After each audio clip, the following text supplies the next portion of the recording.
Oh, yeah. Nothing better than watching the premiere of Avenger's Reign of Fury. Oh, tell me about it. The premiere was awesome. And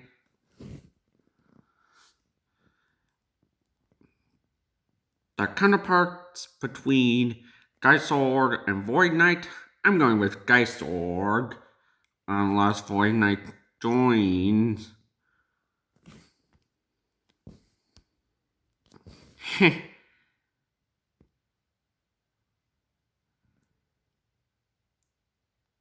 The Spy Racks are a good counterpart name for the Dragons, or whatever you want to pronounce it. Actually, I do not know how to pronounce it right. Banglo, you never pronounce anything right.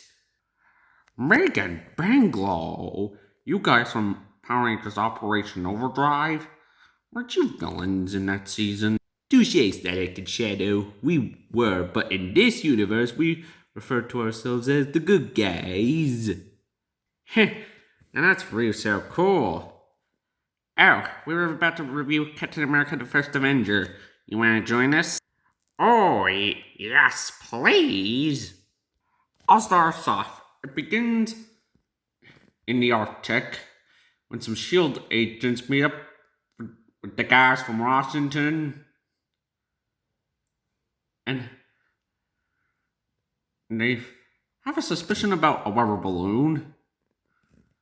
And turns out they're gonna need one heck of a crane. They go down. It turns out it's the Hydra ship. I can tell because they find Cap Shield in the ice. But then a few years, around World War II, the churchkeeper runs in to warn him about the gold. They've come for it. They have before. Not like this. Let them come. They'll never find it. But then the church collapses because a few Hydra agents and the Hydra leader Johann Schmidt, played by Hugo Weaving, aka the Red Skull, and then we see the cube called the Tesseract, which was the jewel to Odin's treasure room, not something that one buried. And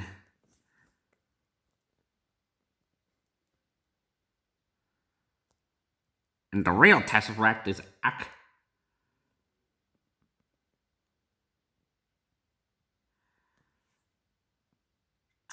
well, one was inside the box of a tree, and Schmidt kills the guard. We see blood on the Hydra logo.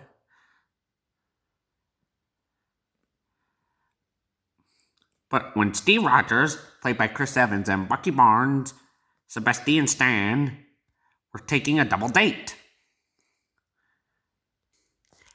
And somehow they get to watch a presentation caused by Howard Stark, played by Dominic Cooper, not John Slattery. Why did you say that name?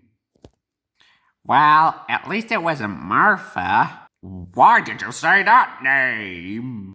Anywho, Steve decides he wants to join the US Army to help in the fight against Hydra, but Bucky tries talking him out of it. And the user code that was created in this movie but was reused in Avengers Endgame. Don't do anything stupid until I get back. How can I? You're taking all the stupid with you. You're a punk. Jerk. Don't win the war till I get there. But somehow, Dr. Erskine decides to offer Steve a chance by 5 trials.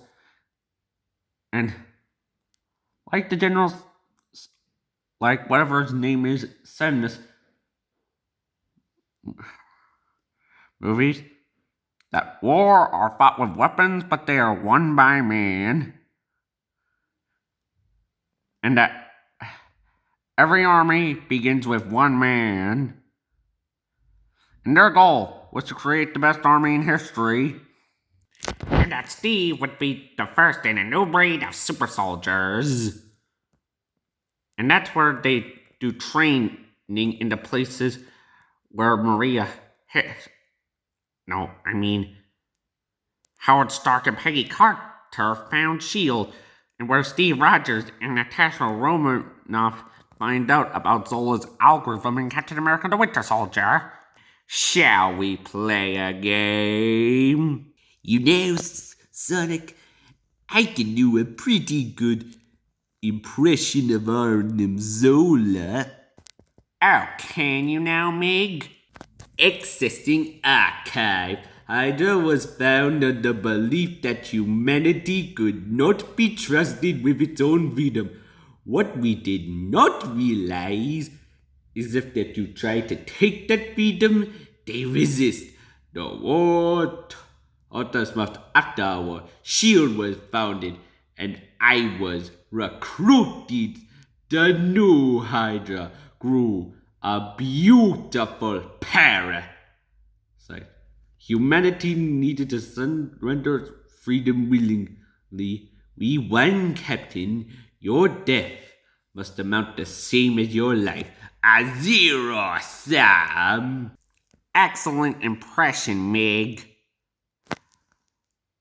But the serum that Steve was injected with was combined with Vitarays, and it made Steve taller.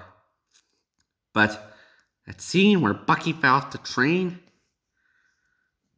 we do already know when he falls off the train, he ended up in Siberia when he became the Winter Soldier. Good morning, soldier. Ready to comply?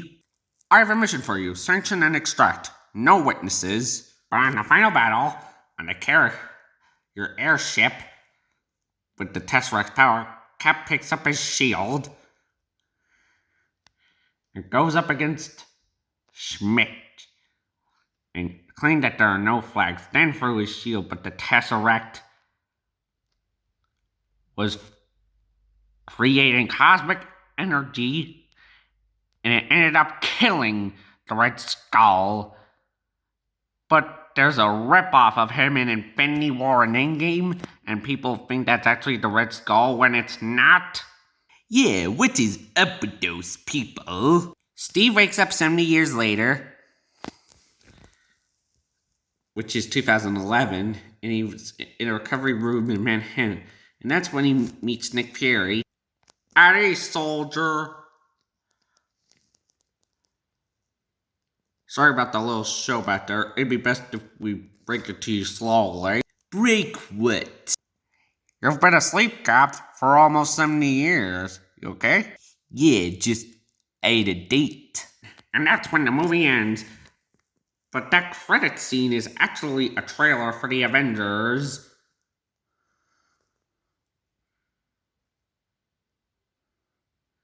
When they first assemble, which takes place in 2012, when it's actually released in 2012, before the events of Iron Man 3. Thanks for joining us, Mega Minglo. Joe and I are gonna go and watch Captain America the Winter Soldier and Captain America Civil War. Wanna join? Oh, you bet we do.